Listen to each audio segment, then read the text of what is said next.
ये एक ठंडी फरवरी की रात थी। दो दोस्त अर्जुन और रवि अपनी मोटरसाइकिल पर ओडिशा की धुंधली पहाड़ियों से गुजर रहे थे, अपने शहर लौटते हुए अपनी गर्लफ्रेंड से मिलने के बाद। भवानीपटना और रायकिया के बीच की सड़क अपनी खामोशी के लिए जानी जाती थी। दिन में सुंदर, पर रात होते ही डरावनी। हर लोकल ड्राइवर रात 10 बजे के बाद उस रास्ते से बचता था। लेकिन उस रात अर्जुन और रवि के पास कोई विकल्प नहीं था। रवि के ऑफिस से कॉल आया था। सुबह तक एक अर्जेंट फाइल सबमिट करनी थी। रास्ते के एक ढाबे पर एक थका हुआ ट्रक ड्राइवर धीरे से बोला, बेटा, आज उस जंगल वाले रास्ते से मत जाना। जब बारिश होती है तो तुम्हारा साया भी तुम्हारे साथ नहीं चलता। अर्जुन हंसते हुए बोला, बस 60 किलोमीटर है अंकल, हम ठीक रहेंगे। जैसे ही वे निकले, बादल घिर आए और बारिश शुरू हो गई। एक पुलिस वैन उनके साथ साथ चलने लगी। इस वक्त कहाँ जा रहे हो तुम दोनों? इंस्पेक्टर ने पूछा। रायकिया, सर। ये सुनते ही इंस्पेक्टर का चेहरा बदल गया। उसने उनके आईडी, बाइक की फोटो ली और बस इतना कहा, जो भी हो जाए, अपनी बाइक मत छोड़ना, और अगर कोई रोके तो भागना मत। बस सच बताना। दोनों ने सिर हिलाया और जंगल की ओर बढ़ गए। बारिश तेज हो गई। सामने कुछ भी साफ नहीं दिख रहा था। कुछ मील बाद रवि बोला, जरा रुकना। अर्जुन ने एक गायों के शेड के पास बाइक रोकी। दोनों बारिश से भीग चुके थे, सिवाय रवि के। उस पर एक बूंद भी नहीं थी। तू सूखा कैसे है? अर्जुन ने पूछा। रवि ने बस इतना कहा, चलो, यहाँ नहीं रुकना चाहिए। वे फिर आगे बढ़े। कुछ किलोमीटर बाद उन्होंने देखा, गांव वाले सड़क पर डंडे लिए खड़े हैं। इस वक्त कहाँ जा रहे हो? घर, अर्जुन ने कहा। रायकिया, अकेले? अर्जुन पीछे मुड़ा दिखाने के लिए। सीट खाली थी। इससे पहले कि वह कुछ समझ पाता, एक सफेद जीप आकर रुकी। हेडलाइट्स के बीच रवि उतरता है। तू मुझे पुलिस चेकपोस्ट पर छोड़कर चला गया था। अर्जुन ने कुछ नहीं कहा, बस बाइक फिर स्टार्ट की। थोड़ी देर बाद एक ढलान पर बाइक अचानक बंद हो गई।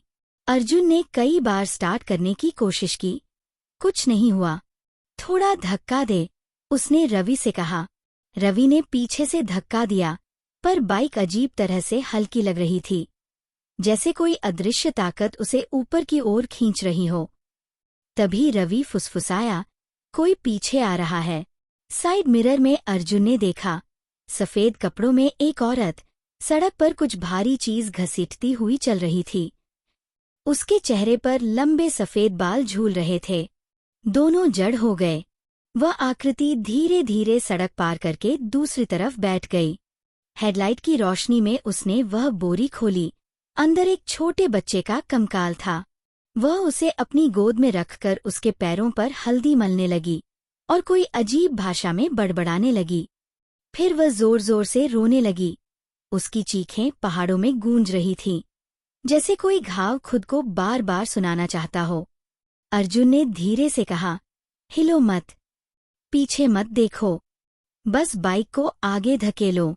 दोनों धीरे धीरे आगे बढ़े, सांस तक नहीं ले रहे थे।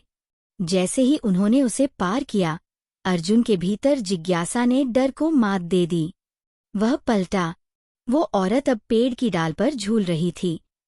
उसी पल बाइक का इंजन अपने आप गरज उठा। दोनों बिना पीछे देखे भाग निकले।